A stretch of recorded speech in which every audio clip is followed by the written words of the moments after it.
Bismillahirrahmanirrahim. Alhamdulillahi rabbil alamin. Wassalatu wassalamu ala rasulil a'zam Muhammadin sallallahu alaihi wa alihi wasallam wa ahli baitihi tayyibin tahirin wa ashabihi al-muntajabin. Aqulu lakum assalamu alaikum warahmatullahi wabarakatuh.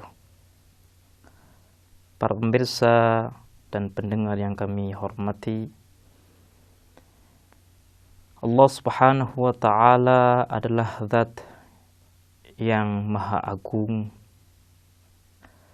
zat yang selalu memberikan rahmat kepada kita, zat yang selalu mengawasi kita. Bentuk rahmat yang kita lihat adalah kita telah dilindungi oleh Allah Subhanahu wa ta'ala dari mulai keberadaan kita di perut seorang ibu. Kemudian Allah Subhanahu wa ta'ala memberikan rahmat kepada kita untuk bisa hidup di dunia ini. Allah Subhanahu wa ta'ala melewati lisan-lisan suci para nabinya, lisan suci para walinya, menjelaskan kepada kita bahwa keberadaan kita di dunia ini memiliki tujuan. Ketika seseorang lupa akan tujuannya, maka ia tidak lebih mulia dari binatang. Bahkan ia akan lebih rendah dari binatang. Kenapa? Karena Allah Subhanahu wa ta'ala telah memberikan berbagai fasilitas yang sempurna kepadanya untuk menggapai tujuan penciptaannya, tapi ia tidak menggunakan fasilitas tersebut dengan baik. Berbicara tentang fasilitas yang Allah berikan kepada kita, kita akan menemukan suatu fasilitas yang zahir, yang nyata, yang bisa kita lihat dengan mata kita. Fasilitas tersebut adalah seorang petunjuk. Bisa berupa nabi, rasul, seorang wali. Seorang petunjuk merupakan satu rahmat dari Allah Subhanahu wa ta'ala untuk membantu umat manusia sampai kepada tujuan penciptaannya. Ketika kita berbicara tentang petunjuk, maka kita akan berbicara tentang seorang imam. Ketika kita membaca sejarah, membaca Al-Quran, Allah Subhanahu wa ta'ala dengan tegas mengatakan bahwa Muhammad adalah nabi, Muhammad adalah utusannya yang bertugas untuk mengajarkan kitabnya, yang bertugas untuk mendidik hamba-hambanya, yang bertugas untuk membantu kita supaya kita bisa sampai kepada kesempurnaan. Tapi di ayat lain Allah Subhanahu wa ta'ala menegaskan bahwa Muhammad yang kami utus adalah manusia. Manusia seperti kita. Dia akan hidup dalam beberapa tahun saja di dunia ini. Sehingga ketika Rasul wafat, harus ada pengganti beliau. Pengganti yang akan mengemban tugas besar beliau, yaitu menjaga agama, mendidik umat manusia, dan menegakkan aturan-aturan Allah Subhanahu wa Ta'ala. Inilah satu dasar kita untuk bisa memasuki pembahasan imamah. Islam adalah agama yang sempurna. Kalau seandainya kita sudah mengetahui bahwa dalam satu komunitas, meskipun itu kecil, seorang imam itu dibutuhkan, seorang pemimpin itu dibutuhkan.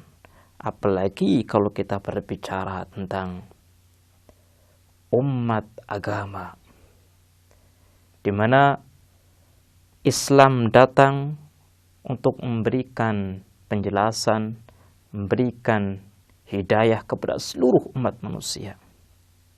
Sehingga cakupan umat beragama ini adalah cakupan yang sangat besar. Apakah mungkin umat yang besar ini tidak memiliki seorang pemimpin yang telah dijelaskan oleh Islam?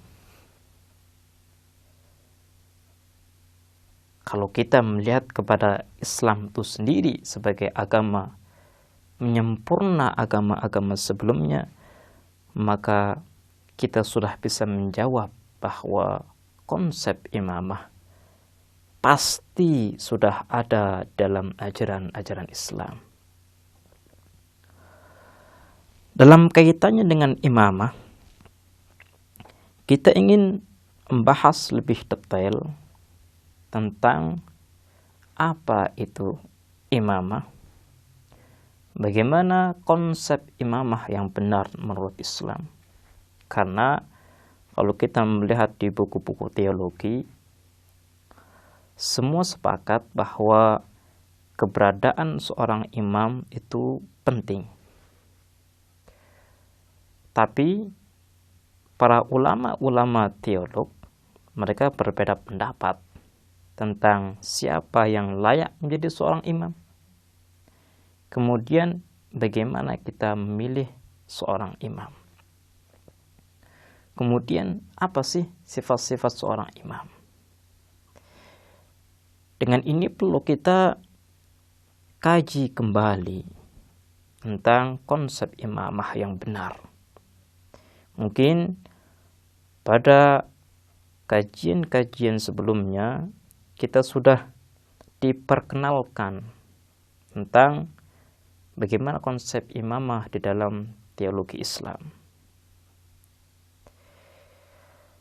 Pada hari ini kita ingin membahas imamah dengan mendetail, dengan melihat dari berbagai sisi.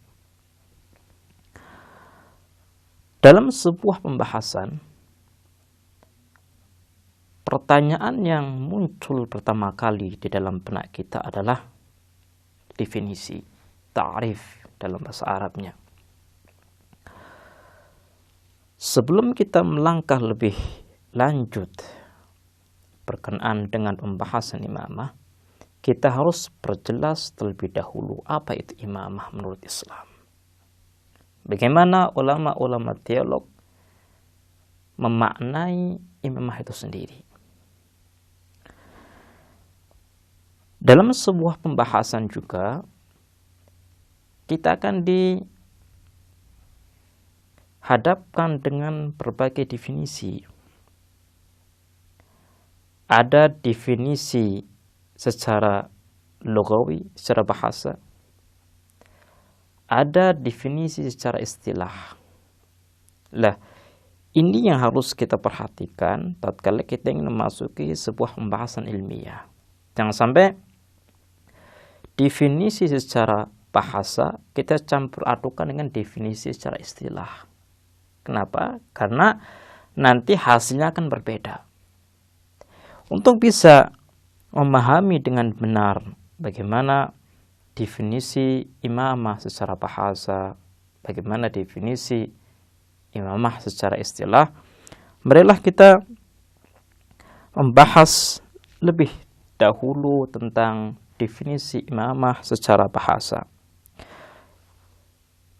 imam, kalau kita melihat ke kamus-kamus bahasa Arab, artinya adalah man yaqtadi bihin nas. Imam adalah seseorang yang diikuti oleh manusia. Ketika kita berbicara tentang sesuatu atau seseorang yang diikuti, maka implementasi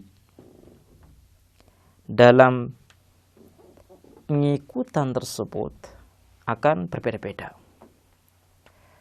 Terkadang implementasi imamah bisa dalam satu keluarga, bisa dalam satu negara, dalam ruang lingkup agama. Seperti kita memiliki seorang guru yang baik, yang berwibawa, dan kita mengikuti guru tersebut dalam bertingkah laku. Ini juga bisa dikategorikan sebagai makna atau ruang lingkup daripada imamah. Dengan ini kita memahami bahwa imamah secara bahasa memiliki cakupan yang berbeda-beda. Ada yang besar, ada yang kecil. Dan kita ingin membahas lebih lanjut tentang definisi imamah dalam kacamata Al-Quranul Karim. Kalau kita membuka kitab suci Al-Quran, maka kita akan membaca berbagai ayat yang di dalamnya terdapatkan kata imam. Saya contohkan dengan satu ayat yang berbunyi A'udzubillahi minasyaitonirrajim. Bismillahirrahmanirrahim. Waja'alnahum a'immatan yahduna bi'amrina wa awhayna ilaihim fi'lal khairat wa iqamas salati wa ita'az zakati wa kanu lana 'abidin. Allah Subhanahu wa taala dengan tegas menjelaskan kepada kita bahwa kami telah menjadikan mereka sebagai para pemimpin, di mana mereka memberikan hidayah kepada umat manusia dengan perintah kami. Dan kami pun memberikan wahyu kepada mereka fi'lal khairat, perbuatan-perbuatan yang baik, kemudian menunaikan salat, membayar zakat, dan mereka adalah orang-orang yang senantiasa menyembahku. Ini tertera dalam surah Al-Anbiya ayat 73. Baiklah, misal insyaallah kita akan lebih membahas tentang definisi imamah dalam kacamata Al-Quran di kesempatan yang lain kita akhiri. Wassalamualaikum warahmatullahi wabarakatuh.